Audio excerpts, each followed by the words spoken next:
Hello friends, agro ഫുഡിൻ്റെ മറ്റൊരു എപ്പിസോഡിലേക്ക് ഏവർക്കും സ്വാഗതം.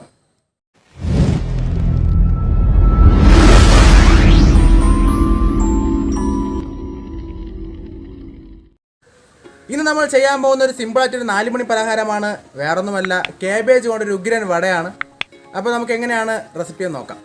കാബേജ് വടയ്ക്ക് ആവശ്യമായിട്ടുള്ള ചേരുവകൾ നോക്കാം. നമ്മളിവിടെ എടുത്തിരിക്കുന്ന ഒരു മീഡിയം സൈസ് കാബേജ് കൊത്തി അരിഞ്ഞത്.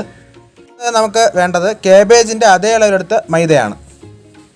നമുക്ക് ആവശ്യം ഒരു കുഞ്ഞു സവാള അരിഞ്ഞത്, 2-3 പച്ചമുളക് അരിഞ്ഞത്, കുറച്ച് കറിവേപ്പില. അപ്പോൾ നമുക്ക് അടുത്ത മസാല ചേരുവകൾ നോക്കാം.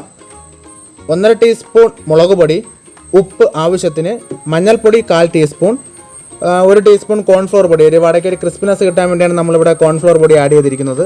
കോൺഫ്ലോർ പൊടി ഇല്ലെങ്കിൽ നിങ്ങൾക്ക് അരിപ്പൊടി വെച്ച് ഉണ്ടാക്കാവുന്നതാണ്. അപ്പോൾ നമുക്ക് എങ്ങനെയാണ് കാബേജ് വട ഉണ്ടാക്കുന്നതെന്ന് നോക്കാം. ആദ്യം തന്നെ നമുക്ക് വടയ്ക്ക് ആവശ്യമുള്ള കൂട്ട് തയ്യാറാക്കാം. എടുത്തു വെച്ച കാബേജ്, സവാള,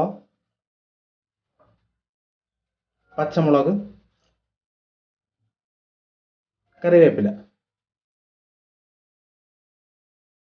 ഇനി നമുക്ക് ഇതിലേക്ക് മസാല കൂട്ടുകൾ ആഡ് ചെയ്ത് കൊടുക്കാം.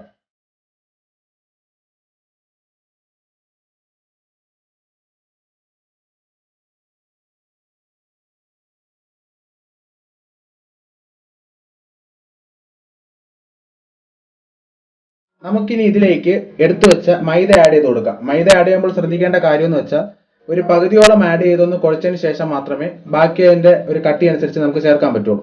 അപ്പോൾ ഞാനിവിടെ ആദ്യം ഒരു പകുതിയോളം മൈദ ആഡ് ചെയ്യുന്നുണ്ട്.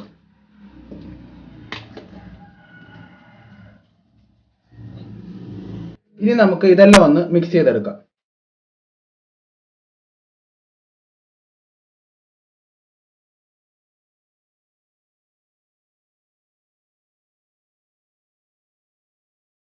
നമുക്കിനി ഇതിലേക്ക് ആവശ്യത്തിന് വെള്ളം ഒന്ന് തളിച്ചു കൊടുക്കാം.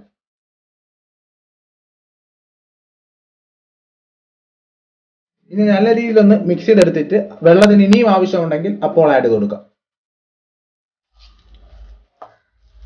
നമ്മുടെ കൂട്ടുകൂടെ റെഡി ആയിട്ടുണ്ട്. ഇനി നമുക്കിതൊന്ന് എണ്ണയിലിട്ട് വറുത്തെടുക്കാം. നമുക്കിനി ഈ മാവിനെ വടയുടെ ഷേപ്പിൽ പരത്തിയെടുക്കാം.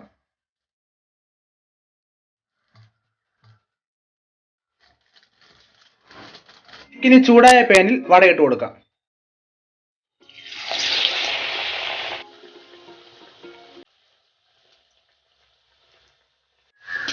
ഇനി നമുക്കിതൊന്ന് മറിച്ചിട്ട് കൊടുക്കാം.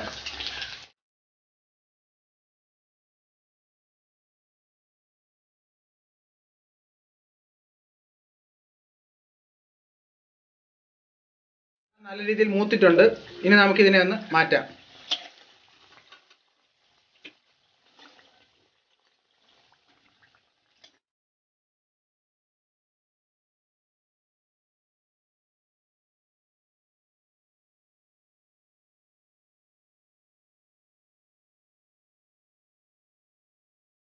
അപ്പോൾ നിങ്ങൾക്ക് റെസിപ്പി ഇഷ്ടമായെങ്കിൽ തീർച്ചയായും നിങ്ങളുടെ വീട്ടിൽ ട്രൈ ചെയ്ത് നോക്കണം. നിങ്ങൾക്ക് വീഡിയോ ഇഷ്ടമായെങ്കിൽ ലൈക്ക് ചെയ്യുക. നിങ്ങളുടെ വിലയേറിയ അഭിപ്രായങ്ങൾ കമൻറ്റ് ബോക്സിൽ രേഖപ്പെടുത്തുക. അടുത്തൊരു ഉഗ്രൻ വീഡിയോയുമായി വരുന്നത് വരെ ബൈ.